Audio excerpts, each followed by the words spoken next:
Yeah, so I went to Logos School for my high school experience. So I was there from ninth grade to 12th grade. Um, Lots of things about Logos. Yeah, it's been interesting thinking back on that experience and hearing other people's stories and understanding grooming better myself. There was definitely weird dynamics with Tom Garfield would like give all of the girls that were his favorites, back rubs. So it was very normal for the older men in the school to Which shouldn't physically. be normal, but it was normal. No, it shouldn't be. And it was something like I had seen it happen to other girls. And so it was just like when he started doing the same to me, I was like, okay, this is uncomfortable, but like this is what happens in this school. Just kind of looking over my shoulder, prepared.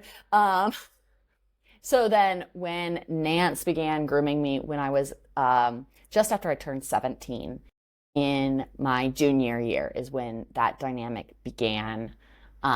It didn't feel entirely out of the ordinary, and I definitely wasn't aware of what it was at first.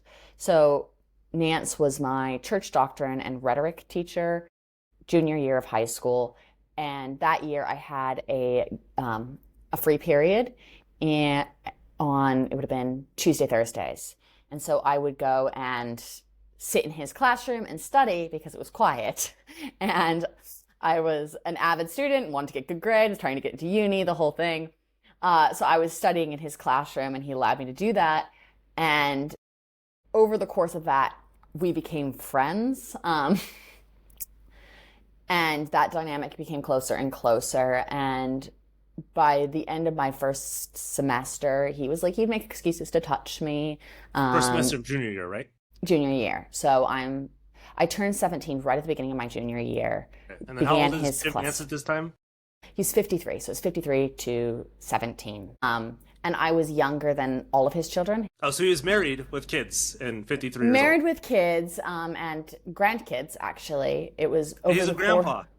Yes, yes. He became a grandfather while this was going on. His oldest daughter had children.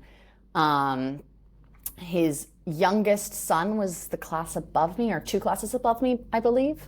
Um, yeah, so I massive age gap. Yeah. Yeah, We're it not would have saying it's been better if it's like a 25-year-old teacher, but no. there is something particularly heinous about a man in his 50s going after a 17-year-old girl. I think the thing that's been like odd about this after the fact is it was presented at the time as I had an infatuation with him and I seduced him as the 17-year-old studying in his classroom.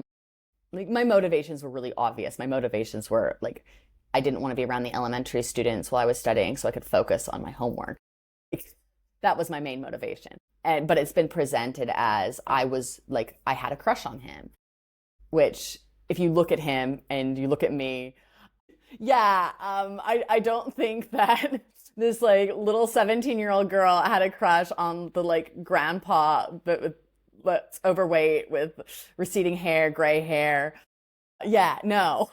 All of I can tell you who my crushes were in high school, and they were all boys my own age, Probably, I was believe it or about to say, not. probably all high schoolers, yeah. Yeah, they were all high schoolers, and but I was much too scared to talk to them. Um, yeah, so